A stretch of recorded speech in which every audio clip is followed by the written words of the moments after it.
আসসালামু আলাইকুম। সংবাদে আপনাদের সবাইকে স্বাগত জানাচ্ছি। আমি ফিরোজ তোহা। শুরুতেই সংবাদ শিরোনাম। বাংলাদেশের সর্বশেষ গুরুত্বপূর্ণ আপডেট সংবাদে আপনাকে স্বাগত। শুরুতেই সংবাদ শিরোনাম, পরে বিস্তারিত। প্রথমে জানাবো, চলতি সপ্তাহে নির্বাচনী রোডম্যাপ প্রকাশ, বললেন ইসি সচিব। চলতি সপ্তাহে নির্বাচনী রোডম্যাপ প্রকাশ করার লক্ষ্যে নির্বাচন কমিশনে খসড়া জমা দেওয়া হয়েছে বলে নিশ্চিত করেছেন কমিশনের সিনিয়র সচিব আক্তার আহমেদ। নির্বাচন ঘিরে আইনশৃঙ্খলা পরিস্থিতি নিয়ে উদ্বিগ্ন হওয়ার কিছু নেই বলে আশ্বস্ত করেছেন তিনি। আজ রাজধানীর আগারগাঁয়ে নির্বাচন কমিশন ভবনে সাংবাদিকদের এসব কথা জানান ইসি সচিব। তিনি আরো বলেছেন, নির্বাচন কর্মপরিকল্পনা চূড়ান্ত হবে চলতি সপ্তাহেই। এরপর জানাবো, এখনও উদ্ধার হয়নি ১,৫০০ অস্ত্র, কারণ জানালো র্যাব। গেল এক বছরে সবথেকে বেশি চ্যালেঞ্জ মোকাবেলা করতে হয়েছে পুলিশ বাহিনীকে। গত বছরের ৫ই আগস্ট থানা স্টেশনে ফেলে পালিয়ে গিয়েছিল পুলিশ সদস্য, আরও লুট হয়েছিল তাদের আগ্নেয়াস্ত্র। লুট হওয়া অস্ত্রের একটা অংশ উদ্ধার হলেও এখনও প্রায় ১,৫০০ আগ্নেয়াস্ত্র উদ্ধার হয়নি। আগামী নির্বাচনের আগে এই অস্ত্র উদ্ধার করতে না পারলে নির্বাচনের প্রভাব পড়তে পারে বলে মনে করছে আইনশৃঙ্খলা রক্ষাকারী বাহিনীর সদস্যরা। এদিকে মৎস্য সম্পদ সুরক্ষায় প্রাকৃতির প্রতি সদয় হওয়ার আহ্বান প্রধান উপদেষ্টার। মৎস্য সম্পদ রক্ষায় দেশবাসীকে পরিবেশের প্রতি সদয় হওয়ার আহ্বান জানিয়েছেন প্রধান উপদেষ্টা অধ্যাপক ড মোহাম্মদ ইউনূস। রাজধানীর আগারগাঁয়ে চীনমৈত্রী সম্মেলন কেন্দ্রে জাতীয় মৎস্য সপ্তাহ ২০২৫-এর উদ্বোধনী উপলক্ষে আয়োজিত অনুষ্ঠানে এই আহ্বান জানান তিনি। এদিকে ব্রাহ্মণবাড়িয়ায় কাপলিং হুক ভেঙে মহানগর এক্সপ্রেসের ৬ বগি লাইনচ্যুত। ব্রাহ্মণবাড়িয়া আশুগঞ্জে ঢাকাগামী মহানগর এক্সপ্রেসওয়ের লাইন ট্রেন চলন্ত অবস্থায় দুটি বগির কাপলিং হুক ভেঙে গিয়ে বিচ্ছিন্ন হয়ে গেছে। এর ফলে আপ লাইনে ঢাকার সঙ্গে চট্টগ্রাম ও সিলেটে রেল যোগাযোগ বন্ধ হয়ে গেছে। আজ পৌনে ৬টার দিকে আশুগঞ্জ রেলওয়ে স্টেশনের অদূরে এই ঘটনা ঘটে। এবং সর্বশেষ জানাবো, এবার ভারতে চীনের পররাষ্ট্রমন্ত্রীর ঝটিকা সফর, নয়াদিল্লি বেইজিং সম্পর্কের নতুন মোড়। চীনের পররাষ্ট্রমন্ত্রী ওয়াং ই ৩ বছরের মধ্যে প্রথমবারের মতো ভারতের পররাষ্ট্রমন্ত্রী এস জয়শঙ্করের সঙ্গে আজ নয়াদিল্লিতে সাক্ষাৎ করেছেন। পরে প্রধানমন্ত্রী নরেন্দ্র মোদীর সঙ্গে বৈঠক করবেন সফররত পররাষ্ট্রমন্ত্রী। প্রিয় দর্শক, এতক্ষণ শুনছিলেন সংবাদ শিরোনাম, এবারে বিস্তারিত। তবে তার আগে বন্ধুরা, অনুরোধ থাকবে সংবাদটিতে একটি লাইক দিন। এই চ্যানেলে আপনি নতুন হয়ে থাকলে আমাদের সংবাদটি দেখতে দেখতে চ্যানেলটি সাবস্ক্রাইব করে রাখুন। কমেন্ট করে বন্ধুরা আপনার মূল্যবান মতামত জানিয়ে দিন আপনি বিশ্বের কোন দেশ থেকে বা বাংলাদেশের কোন স্থান থেকে আমাদের সংবাদটি দেখছেন এবং শুনছেন। আর বন্ধুরা, এই সংবাদটি আপনার সোশ্যাল মিডিয়া ফেসবুকে শেয়ার করে বন্ধুদেরও দেখার সুযোগ করে দিন। কমেন্ট করে জানিয়ে দিন আপনি বাংলাদেশের কোন জায়গা থেকে আমাদের সঙ্গে কানেক্টেড রয়েছেন। এবারে বিস্তারিত।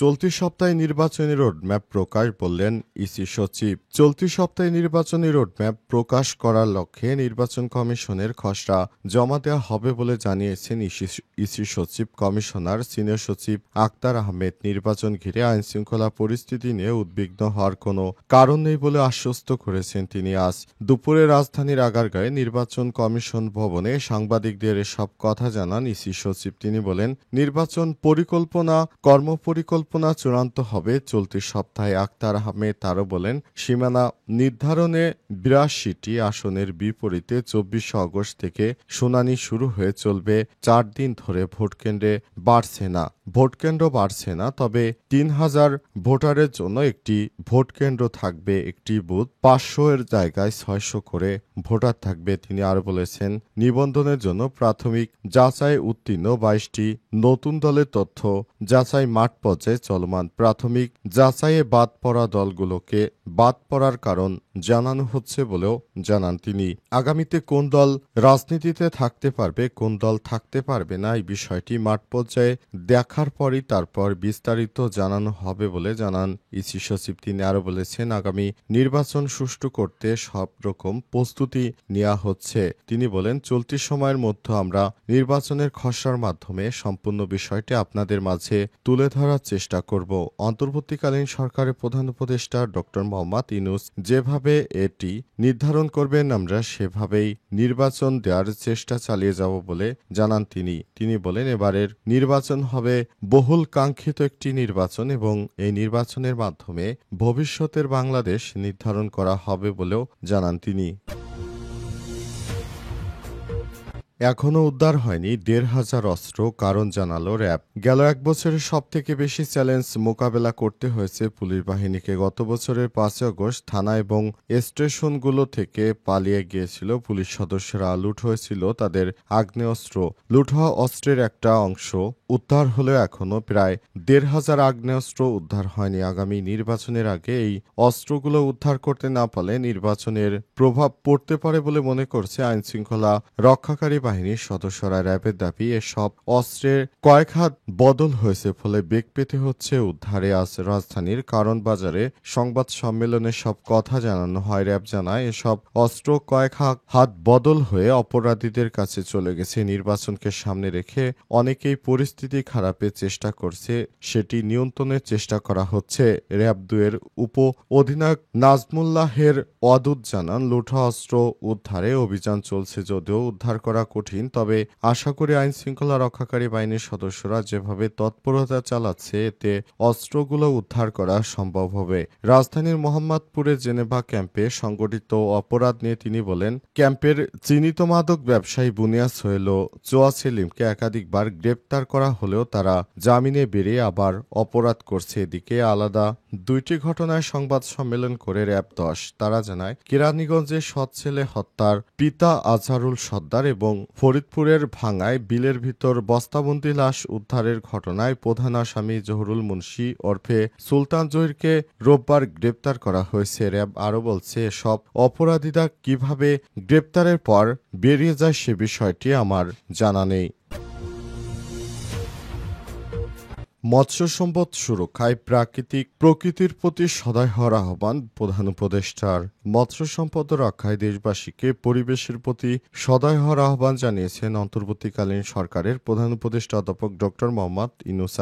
রাজধানীর আগারকে চীন মৈত্রী সম্মেলন কেন্দ্রে জাতীয় মৎস্য সপ্তাহ ২০২৫-এর উদ্বোধন উপলক্ষে আয়োজিত অনুষ্ঠানে আহ্বান জানান তিনি। প্রধান উপদেষ্টা বলেন, পরিবেশের প্রতি সদয় না হলে বাংলাদেশের সমৃদ্ধ মৎস্য সম্পদ টিকে রাখা সম্ভব হবে না। প্রকৃতির প্রতি নির্দয় আচরণ অব্যাহত থাকলে একদিন মাছও আমাদের কপাল থেকে হারিয়ে যেতে পারে বলে মন্তব্য করেছেন অন্তর্বর্তীকালীন সরকারের প্রধান উপদেষ্টা। অনুষ্ঠানে উপদেষ্টা পরিষদের সদস্যবর্গ, সরকারের জ্যেষ্ঠ কর্মকর্তাগণ, মৎস্যচাষী, উদ্যোক্তা ও গবেষকগণ উপস্থিত ছিলেন। উদ্বোধনী ভাষণে ড ইউনূস বলেছেন, মাছ আমাদের জন্য প্রাকৃতিক উপহার। এটি কোনো কারখানায় উৎপাদিত নয়, বরং আল্লাহর দান। অথচ আমরা এত নির্দয় হয়ে পড়েছি যে একদিন মাছও হয়তো আমাদের কপাল থেকে হারিয়ে যাবে। প্রাকৃতিক আঘাত করলে আগামী প্রজন্ম খাদ্য নিরাপত্তা ও জীবিকার দিক থেকে বঞ্চিত হবে। প্রধান উপদেষ্টা সতর্ক করে দিয়ে বলেছেন, আমরা নদী শাসনের কথা বলি কিন্তু নদী পালনের কথা বলি না। আমরা তাকে শাসন করতে চাই এবং শাসনের নামে তার প্রতি যত নির্দয় হওয়া যায় তা করছি। বর্জ্য তো নদীতেই দিচ্ছি, নদী নালা এবং জলাশয় বর্জ্য ফেলছি, বিষাক্ত রাসায়নিক ঢুকিয়ে দিচ্ছি। পানি যদি না থাকে মাছ আসবে কোত্থেকে বলেও জানান তিনি। ব্রাহ্মণবাড়িয়ায় কাপলিং হুক ভেঙে মহানগর এক্সপ্রেসের ৬ বগি বিচ্ছিন্ন। ব্রাহ্মণবাড়িয়ার আশুগঞ্জে ঢাকাগামী মহানগর এক্সপ্রেস ট্রেন চলন্ত অবস্থায় ২ বগির কাপলিং হুক ভেঙে বিচ্ছিন্ন হয়ে গেছে। এর ফলে আপ লাইনে ঢাকার সঙ্গে চট্টগ্রাম ও সিলেটের রেল যোগাযোগ বন্ধ রয়েছে। বিকাল ৫:৩০টার দিকে আশুগঞ্জ রেলওয়ে স্টেশন অদূরে এই ঘটনা ঘটে। ব্রাহ্মণবাড়িয়া রেলওয়ে স্টেশনের সহকারী মাস্টার মোহাম্মদ শাকির জাহান জানিয়েছেন, চট্টগ্রাম থেকে আসা মহানগর এক্সপ্রেস ট্রেনটি আশুগঞ্জ রেলওয়ে স্টেশনে প্রবেশের আগে ২টি বগির কাপলিং হুক ভেঙে ৬টি বগি আলাদা হয়ে যায়। অবশিষ্ট ১০টি বগি নিয়ে ট্রেনটি আশুগঞ্জ রেলওয়ে স্টেশনে নির্ধারিত যাত্রাবিরতি সম্পন্ন করে ঢাকার উদ্দেশ্যে ছেড়ে যায়। পরবর্তী ট্রেনটি ভৈরব রেল সেতুতে ওঠার পর ইঞ্জিন বিকল হয়ে পড়লে ট্রেনটি সেতুতে আটকে পড়ে। এই ঘটনায় আপ লাইনে ঢাকার সঙ্গে চট্টগ্রাম ও সিলেটের রেল যোগাযোগ বন্ধ হয়ে হয়ে গেছে। রেল কর্তৃপক্ষ ইতিমধ্যেই বিচ্ছিন্ন বগিগুলোকে সরিয়ে ট্রেন চলাচল স্বাভাবিক করার চেষ্টা শুরু করেছে। এ অবস্থায় সমস্ত যাত্রীদেরকে ধৈর্য ধারণ করার জন্য আহ্বান জানানো হয়েছে। কেউ যেন কোনো বিশৃঙ্খল পরিস্থিতি তৈরি না করে ট্রেনের বগিগুলোকে আবার আগের অবস্থানে নিয়ে আসার জন্য চেষ্টা চালানো হচ্ছে এবং উদ্ধার কার্যক্রম অব্যাহত রয়েছে।